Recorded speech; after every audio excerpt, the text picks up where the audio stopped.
Hello, everyone. Welcome to the Talk with the Doc show. Today, we're talking about how to reduce your cortisol levels. So we're going to go over how to lower cortisol. We're going to go over what cortisol is, what are some symptoms of high cortisol levels, and what are some causes of high cortisol levels. And then we're going to go over what are some of the things you can do to decrease your cortisol naturally. So actually, we're going to go over 6 things. But for those of you that don't know me, welcome to the Talk with the Doc show. My name is Dr. Shireen Banakter, and I'm a corrective care chiropractor. I'm a functional and detox specialist, and this is our weekly podcast. And for some of you, this is our weekly YouTube videos. So if you have any questions, if you have any concerns, please get in touch with us. You can go ahead to our website, www.harmonywellness-frisco, as in FRISCO.com, and you can connect with us over Instagram, Facebook, YouTube, Pinterest. You can listen to our podcast or watch our YouTube. So again, make sure that you connect with us on www.harmonywellness-frisco.com. Now, you can always, of course, subscribe to our podcast and our YouTube videos. We love that, and we would really appreciate it if you could share these podcasts and videos with those that you love or that you think that they could benefit from this information. We are here, of course, to build a community of inspired individuals that would like to further their health habits and want to bring wellness not only to their own lives, but to the lives of their families and those that they love. So again, welcome to the Talk with the Doc show. And today we're talking about cortisols and 6 steps, 6 things we could do naturally to help with our cortisol levels. So if you find yourself overly stressed, tired, and you sometimes notice that you're gaining weight despite not even changing your diet or your workout frequency, that means that your cortisol levels may be out of whack, and more specifically, they may be too high. Cortisol is often called the stress hormone because it is one of the main hormones that we release when we're under all sorts of stresses and pressures. And from our evolution, remember what I always talk about this, we have this system called fight, flight, and recently they've added freeze to it, fight, flight, or freeze response that kicks into gear every single time that we are stressed. And we always think about cortisol as something that is bad, but it truly is not a bad hormone. It is meant to save us from what's going on. And there's a lot more to cortisol levels than just our stress response and its unwanted symptom. It is necessary for us to live. So while producing cortisol is necessary for life and helps to keep us motivated, it helps to keep us awake, it is responsive to our environment, maintaining abnormally high circulating cortisol levels can actually become quite dangerous, and it contributes to all sorts of long-term problems. Some long-term use of corticosteroids, so if you've been on any sort of steroids, and chronic stress are probably the 2 biggest contributors to having high cortisol levels. So chronic high cortisol production, it is tied to symptoms like weight gain, like anxiety, like sleep disorders, hormonal imbalances, and fertility problems, in addition to many other problems. The good news is, though, that there are many natural ways to get your cortisol levels in check. For instance, taking adaptogen herbs known to lower cholesterol are fantastic ways to keep your cholesterol levels lower. So what is cholesterol? We have these things called the adrenal glands, and following a signal from a hypothalamus, which is in our brain. Remember, I'm a chiropractor. I'm always talking about the brain and the spinal cord. And the reason I talk about the brain and the spinal cord, because it is the brain that controls all the hormones within our body. So hypothalamus and pituitary gland, which are in our brain, are responsible for secretion of cortisol. This is a very important hormone from a class of hormone called glucocorticoids.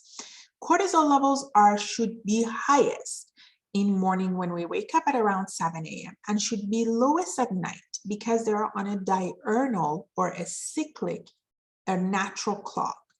Cortisol is present in both chronically stressed individuals and those who are perfectly healthy. So this vital hormone possesses dozens of different purposes within the body. For example, let's actually go over what does cortisol do exactly, cortisol. So it helps to keep us awake and alert. It prevents us from fatigue or brain fog.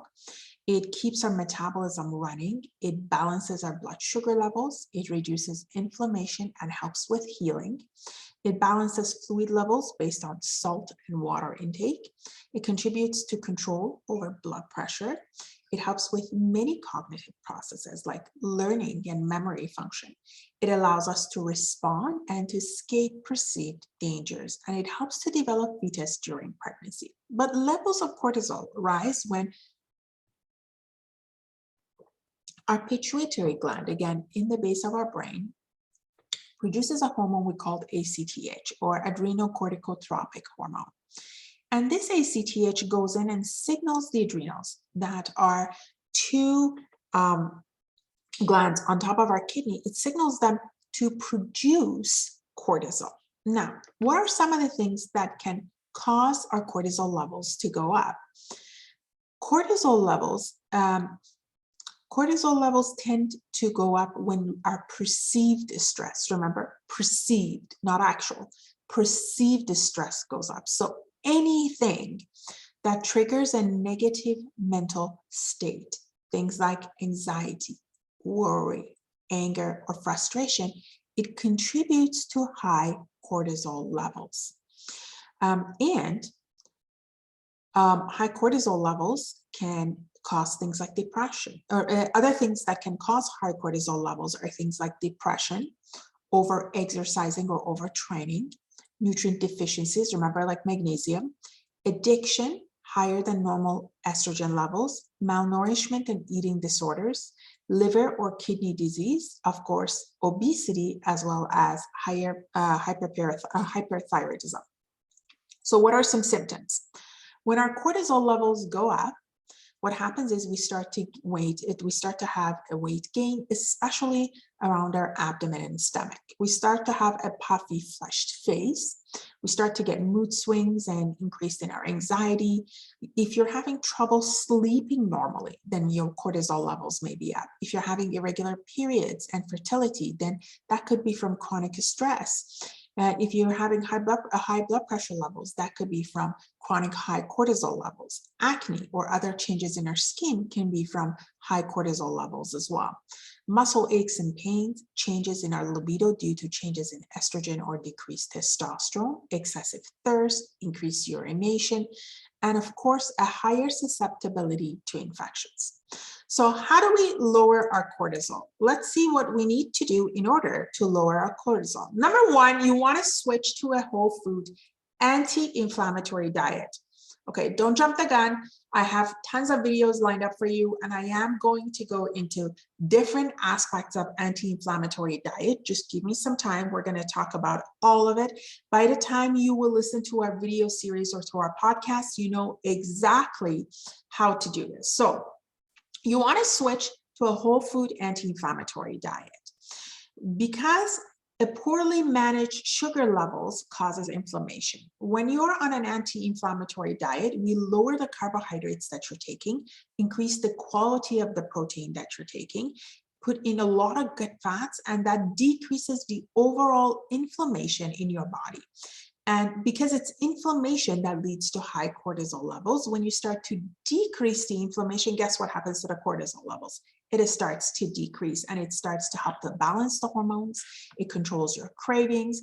It starts to get you into the right track. So what are some of the significant dietary changes you should look at? You should, during an anti-inflammatory diet, we take you off from anything that is high glycemic, anything that's high sugar. So what are some of those? This means you should avoid eating packaged foods, refined grain products, sugary drinks, snacks. You want to, if you're consuming a lot of refined and trans fats, then that'll contribute to inflammation. If you're drinking too much coffee and alcohol, that'll contribute to inflammation. If you're not consuming enough fiber, that'll contribute to inflammation. So instead, we're going to switch you to a low glycemic diet that includes a lot of healthy fats and proteins with every single meal. You want to make sure that you get a lot of fiber. Fiber is so important to make sure that your gut and brain axis is working well, that your liver is detoxing properly. And phytonutrients by eating a lot of fresh veggies, fresh fruits, and some of the most useful foods for lowering cholesterol and stabilizing blood sugar include things like vegetables, coconut or olive oil, nuts, seeds, lean proteins like eggs, fish, and grass-fed beef, and probiotic food like yogurt, kefir, or cultured veggies. Number two is we really have to learn to manage stress. It is an art to manage your stress in this day and age, because chronic stress is now linked with just about every single health problem that's there. Stress affects most people at least to some degree. And you know what? To some degree, it impacts their health as well by sending chemical signals around the body, including the heart, the blood vessels, the immune system, the lungs, the digestive system, to the organs, to the brain. And it has the power, stress has the power to increase your breathing, increase your heart rate, increase your pain, cause muscle tension, cause overeating, and cause sleep-related problems. So fortunately, the stress management is something that you can begin without too much trouble. All right, so we talked about meditation and mindfulness before. We talked about doing a prayer before going to bed. We've talked about journaling. We can talk about deep breathing exercises. Actually, there's a fantastic book by Dr. Herbert Benson, The Relaxation Response. It is great for those of you that want to read it. It really helps with the deep breathing that helps to kick the body's natural relaxation response by activating your parasympathetic nervous system. They call it diaphragmatic breathing. And then, of course, you want to spend time in nature and in outdoors, because the studies show that physical setting plays a huge role in stress reduction. And being in nature is a really well-documented way to promote relaxation. So you want to try for going for walks or runs outside. You want to try spending time at the ocean, walking through forests, gardening at home. Number three is exercise. And of course, exercising regularly, not just exercise. There is research from Harvard Medical School that shows that regular exercise, and they're talking about anywhere between 30 to 60 minutes most days of the week, depending on its intensity, is one of the best ways to manage stress, balance hormones, helps you to sleep better, aid normal metabolic functions like balancing blood sugar level. Of course, the key here is to avoid overtraining and overexerting yourself, which can actually cause even more cortisol to be released. So with exercise and hormone levels, so this is what exercise does. It temporarily increases your adrenaline and cortisol production, which are your stress hormones, but it generally helps to bring them down to normal afterwards. And this cycle actually helps your body to better handle stress and gives your autonomic nervous system. Again, remember, I'm a chiropractor, and brain and nervous system is so important, and we keep going back to the nervous system all the time. So it helps your autonomic nervous system to be able to control stress and cause a relaxation response. So this means that the next time your stress hormones are rising because of a perceived threat, you should really be able to lower your cortisol levels a lot faster and easier, since your body becomes primed to this during physical activity. So again, exercise is fantastic, but I believe that you gotta first get your brain and the spine checked, start working on that, correcting your structure as well as your nervous system, and then add nutrition, and then add exercise. And also, number four is using things like essential oil. So essential oils, similar to adaptogen herbs, and we're going to go through that. Essential oils are really helpful for fighting stress. They help to balance hormones. So what are some of the essential oils that do that? We could talk about things like lavender, myrrh, frankincense, bergamot. These ones contain potent active ingredients that have been shown to naturally lower stress hormones, reduce inflammation, improve immunity, and help with the sleep and digestive functions. So try inhaling some of these best essential oils for hormones. And if you don't like inhaling them, you can make candles. Make sure that there's an entire system to making candles with essential oils. Hopefully at some point I'll go through them, but you can diffuse them in your home. You can make them into bath soaks or body washes. You can rub them directly on your skin. Again, you could put them in a carrier oil, and you could burn them as candles as well. I've seen them, although that's not my favorite. I think diffusing them is probably one of my favorites. You want to make sure that you get enough sleep. So getting enough sleep really helps our cortisol production, because high cortisol levels can make it very hard to rest. We become completely awake. And in normal people that are able to handle the stress, the cortisol levels decrease in the evening and start increasing towards the morning, so that you have a sleep and wake cycle. And people who develop high cortisol levels, what happens is they wind up feeling the opposite. They are really wired and anxious at night, but really fatigued during the day, so they can't sleep well at the times that they're supposed to. This overactivity of the adrenal glands is one of the biggest signs of adrenal fatigue and sometimes Cushing syndrome. So making sure that you get enough sleep is another way to do it. Of course, we talk about adaptogens and superfoods all the time. So let me just touch on that before we go. Things like ashwagandha, licorice root, holy basil, medicinal mushrooms, and rhodiola are fantastic herbs to take when it comes to lowering your cholesterol levels. So for those of you that have been listening, thank you for listening to the Talk with the Doc show. My name is Dr. Shireen Banakdar. I am a corrective care chiropractor, functional nutrition and detox specialist, and this is our weekly podcast and our weekly YouTube video. Please connect with us. The easiest way to connect with us is to go to our website, and then you can follow us on any of our channels. Our website is www.harmonywellness-frisco.com. Again, thank you for listening to the Talk with the Doc show. My name is Dr. Shireen. God bless you, and remember who you are.